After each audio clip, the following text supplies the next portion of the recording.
So that's us for today's episode of Podcast 101.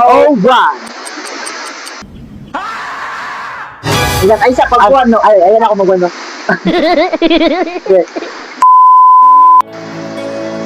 Okay, bro. Yan, musta man nato exam dira? Okay, kaya bro. Confident kay sa answer. Alam mo na, gabi kan, bro. Kaning, unsa may kalayan sa last na tayo nga exam o sa karon nga exam. Kalayan lang dito, bro, ba? Kaya preparation ba? Kaya gatawan yung mga last na exam nga itong diatinan, like, man dyan. Ang akong ginabuhat ra kay study, reading, then memorize ba. But man dyan din, pag-abot dito rin sa actual kay ma-mental block ko ba. Itong malimtan akong karaong na-studyat. Kaya na makali kayo yun, ano. Sa pa, kulang pa sa tulog. So, ang kalayan din karon, so, confident ko sa akong answer, no, kay na 100. Study to, then memorize, then bina-apply na ako. So, pag-abot sa actual, so, confident kita mo answer. Kay, bina-apply man ako na ako ang mga study. Dili na bitaw kay, dili na memorize, dili na kanang, dili na taman sa basa, memorize. Mga na bitaw, ako kan man dito kay, makram ba, mag-clutch na bitaw. So, parang din, isip na dito clutch kay, bisag-bisag diya mga exam. Nice, kaya pa naman yung bro, dili lang mo siya gina-memorize. O hindi mo siya gina-apply mo para sabihin. Sabi bro, ikaw, kumusta yung mga exam? Okay nga po, confident ka po ko sa exam. Naurot ko na akong live sa Gizmo. Gizmo, Gizmo. Gizmo, yun ang kwan ba? Oo. Kaya kita, dumura ginawang gaya kwan. Urot niya po na akong live tara kaya. Sakto.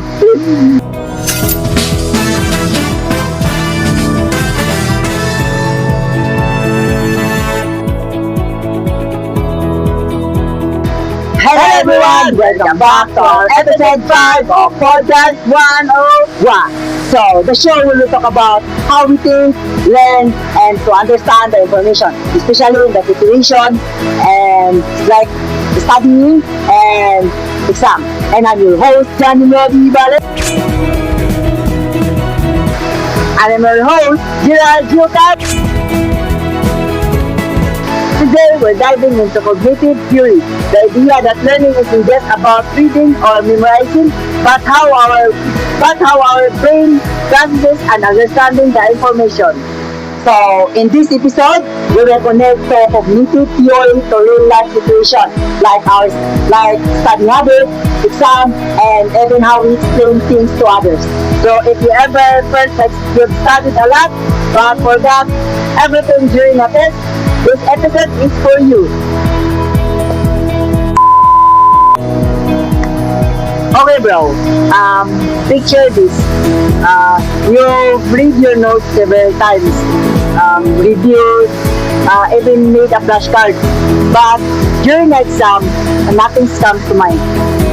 That's actually normal, bro. Because cognitive theory says that the learning isn't just about input, but your brain needs to actively to process the information. So, just memorizing isn't enough? Yes, bro, exactly. Think of it, bro. Like a computer. Then the input comes in input.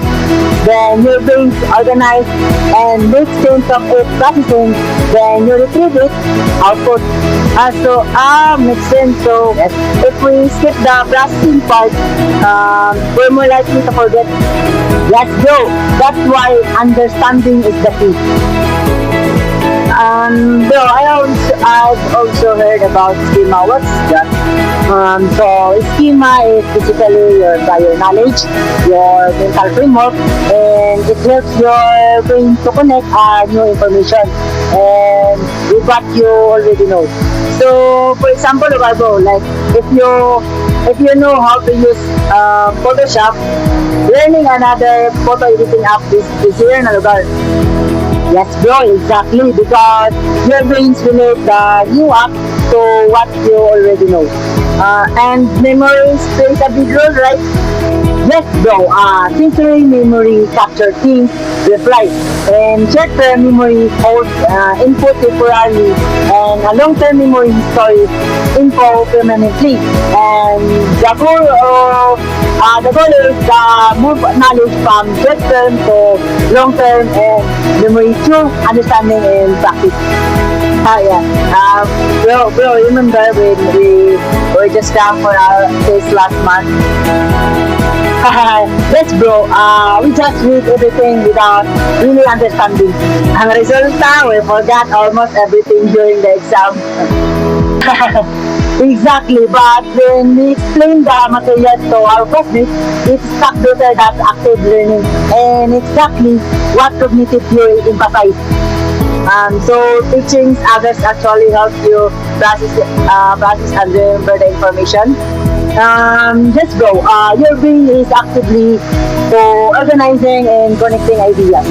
So hook him up with this cognitive theory, though. There are few key theories, though. First is Jane Piaget, proposed that thinking develops in stage, and second is Jerome Brenner, and emphasized that discovery learning is deeper when you find out of yourself. And next is Lee Vygotsky highlight the importance of social interaction in learning, bro. Sila diay. So, learning is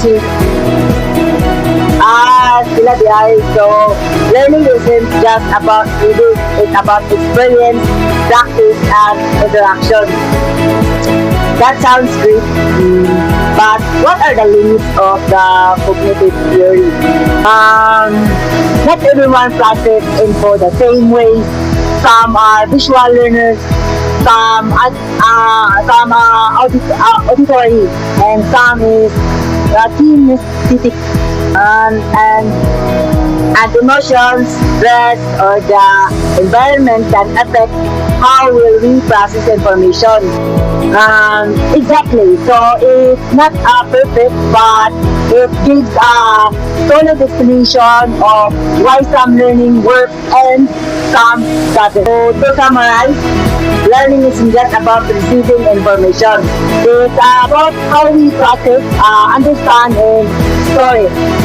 So from input to processing to memory to output, that is cognitive theory. And the main takeaways, understanding is better than just memorizing. Yes. So round out for today's